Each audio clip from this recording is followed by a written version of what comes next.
नमस्कार, आप सभी का डीजी स्कूल में स्वागत है। आज हम लोग कक्षा 6 का गणित में जो हम लोग पढ़ रहे थे बीज गणित, उसमें हम लोग आज प्रश्नावली 8.3 को सॉल्व करेंगे। यह प्रश्नावली 8.3 बीजीय समीकरण से संबंधित है। आइए हम लोग इसको शुरू करते हैं। मेरा यहाँ पर पहला क्वेश्चन है, कहता है नीचे दिए गए प्रतिरूपों को ध्यान से देखकर प्रतिरूप को बनाने के लिए प्रयोग किए गए आवश्यक तीलियों की संख्या के लिए चर का प्रयोग कर नियम लिखिए। तो हम लोग यहाँ पर ये फिगर यही है मेरा प्रतिरूप। एक प्रतिरूप, दो प्रतिरूप, तीन प्रतिरूप, चार प्रतिरूप, ऐसे करके है। एक प्रतिरूप को बनाने में कितना तीली लग रहा है? 2। तो हम लोग यहाँ पे लिखते हैं एक प्रतिरूप को बनाने में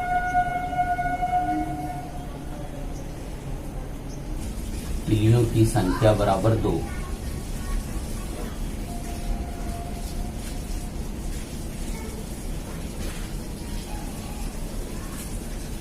यदि 2 प्रतिरूप को बनाना होगा तो कितना लगेगा? तीलियों की संख्या बराबर, एक में 2 लगा तो 2 में देखिए 1 2 3 4। हम लोग इसको लिख सकते हैं 2 गुने 2। यदि इसी तरह से हम लोग को n प्रतिरूप बनाना होगा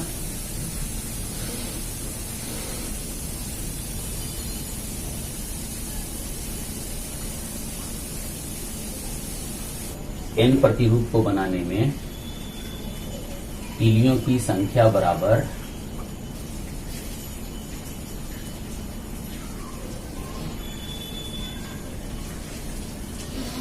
एक था तो 2, तो इसको हम लोग 2 गुने 1 कर दिए। जब 2 प्रतिरूप लगा तो 4 तीली हुआ तो 2 गुने 2 किए, इसको 2 में n से गुना कर देंगे।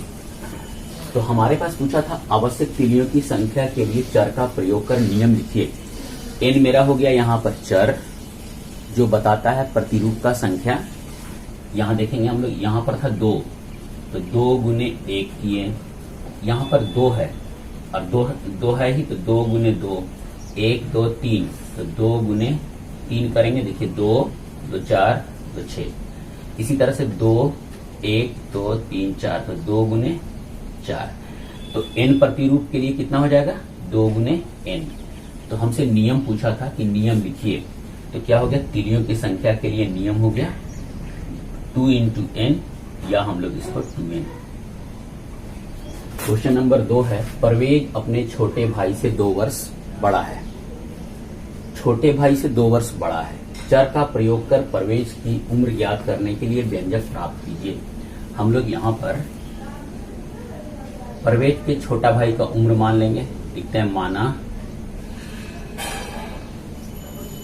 परवेज के छोटे भाई की उम्र बराबर x वर्ष। ये हम लोग मान लिए परवेज के छोटे भाई की उम्र। तो परवेज का उम्र क्या होगा? ये जब इसका x वर्ष है, ये 2 वर्ष बड़ा है परवेज, तो हम लोग लिखेंगे परवेज का उम्र, इसलिए परवेज का उम्र बराबर, तो हमारे छोटे भाई का उम्र मान लीजिए कि 15 साल है, हम उससे 2 वर्ष बड़े हैं, तो क्या करेंगे? 15 में 2 जोड़ेंगे। उसी तरह से हम लोग परवेज के छोटे भाई का उम्र में 2 वर्ष को जोड़ेंगे, तो x + 2 वर्ष हो गया इसका आंसर। निम्न सारणी को पूरा कीजिए, पता लगाइए y के किस मान के लिए समीकरण y + 2 बराबर 5 होता है। तो यहाँ पर y का मान दिया हुआ 1 2 3 4 5 6 7 8। हम लोग ये वाला में y के जगह पे मान रखेंगे 1 2 3 4 5। आइए रखते देखते हैं हम लोग। इसको लिखेंगे, यहाँ पर y के जगह पे कितना लिखेंगे? 1 जोड़ 2 बराबर 3। तो y + 2 बराबर 5 ये आया। हम लोग यहाँ लिखेंगे नहीं, फिर यहाँ पे y का मान 2 लिखते हैं। 2 जोड़ 2 बराबर 4, ये भी नहीं। 3 जोड़ 2, यहाँ y का मान धरे हम, यहाँ रखे हम लोग 3 बराबर 5। फिर 4 रखेंगे, 4 जोड़ 2 बराबर 6, 5 रखते हैं, 5 जोड़ 2 बराबर 7, 6 जोड़ 2 बराबर 8, 7 जोड़ 2 बराबर 9, 8 जोड़ 2 बराबर 10। y का मान 4 रखे, 5 रखे, 6 रखे, 7 रखे, 8 रखे।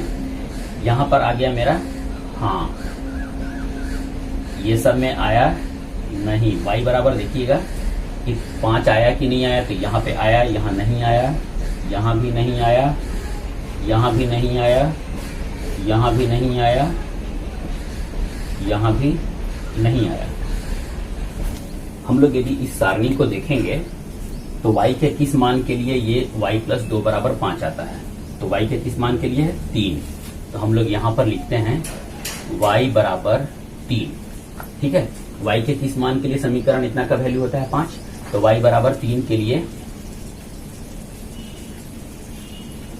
y प्लस 2 बराबर 5, इसलिए y बराबर 3। ये हमारा आंसर है। क्वेश्चन नंबर 6 कहता है इनमें से कौन समीकरण नहीं है।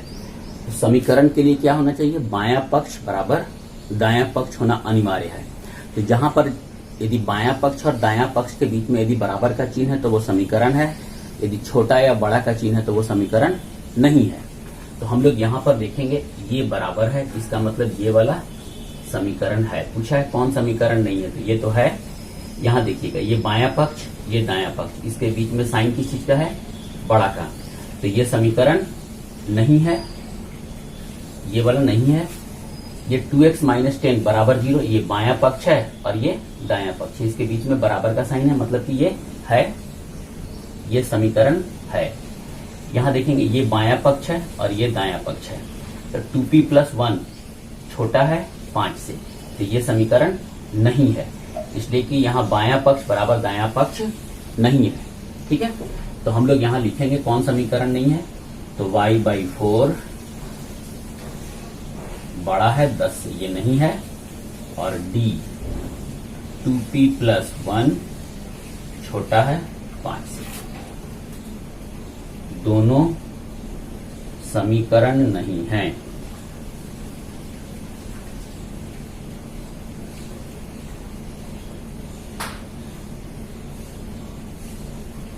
क्योंकि बायां पक्ष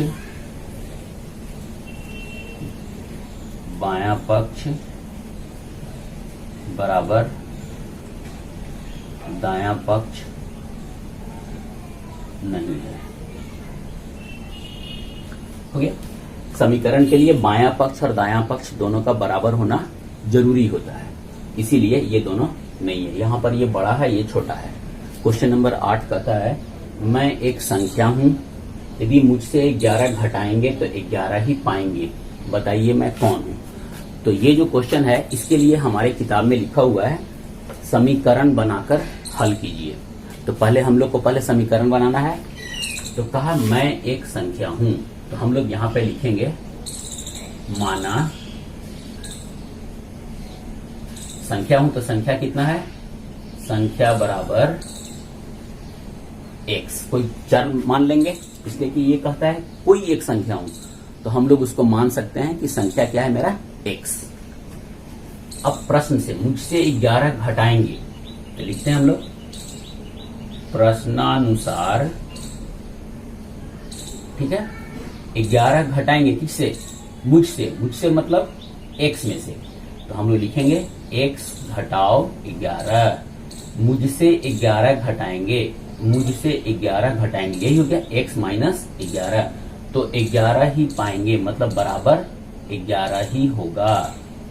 ठीक है, तो बोला कि यदि मुझसे 11 घटाएंगे तो 11 ही पाएंगे, तो क्वेश्चन में दिया हुआ था कि पहले समीकरण बना लें, तो ये मेरा समीकरण हो गया x माइनस 11 बराबर 11। समीकरण क्यों हुआ, बायां पक्ष बराबर दायां पक्ष। अब कहता है कि बताइए मैं कौन हूं, इसको हम लोग को सॉल्व कर देना है।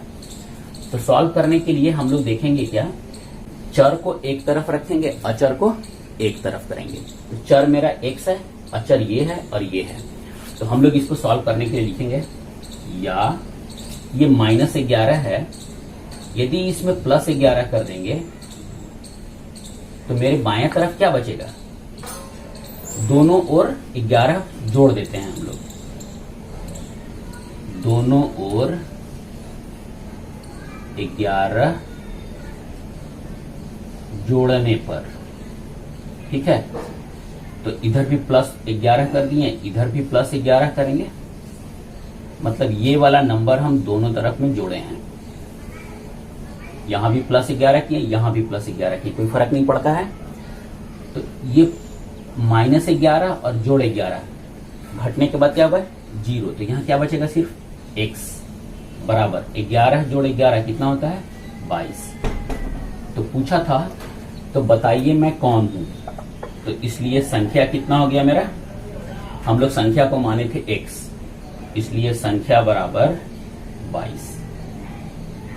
ये हो गया हम लोग का आंसर। क्वेश्चन नंबर 11 कहता है प्रयत्न और भूल विधि से निम्नलिखित समीकरणों का हल ज्ञात कीजिए। प्रयत्न और भूल विधि का मतलब होता है हम लोग अपने मन से y का मान रखते जाएंगे रखते जाएंगे रखते जाएंगे, जहां पर इसका वैल्यू हमको दोनों बराबर आ जाएगा तो हम समझ जाएंगे कि वही मेरा आंसर होगा। जैसे हम लोग देखते हैं, हम यहाँ पे मान लेते हैं ऐसे ही y का मान, और इधर लिखते हैं 2y बराबर 16 का मान।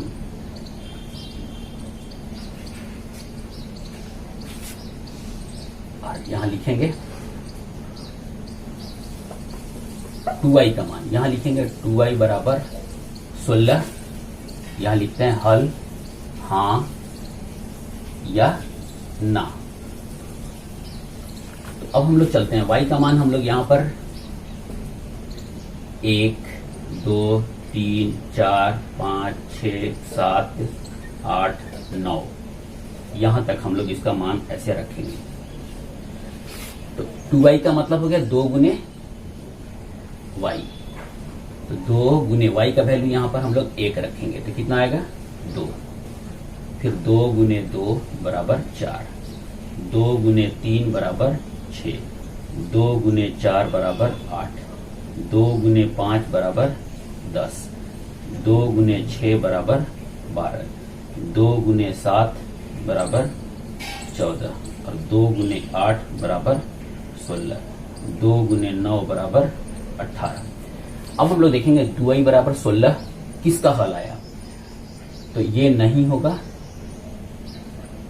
ये नहीं, ये भी नहीं है, देखिए 4 है, ये 6 है, ये भी नहीं है, फिर ये भी नहीं, ये भी नहीं, यहां 12 है, ये भी नहीं है, 14 है, नहीं है, फिर 16 में हाँ, ये नहीं, ठीक है।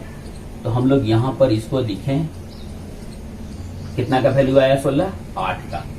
तो बोला कि निम्नलिखित समीकरणों का हल ज्ञात कीजिए, तो हम लोग इसको लिखेंगे, इसलिए y बराबर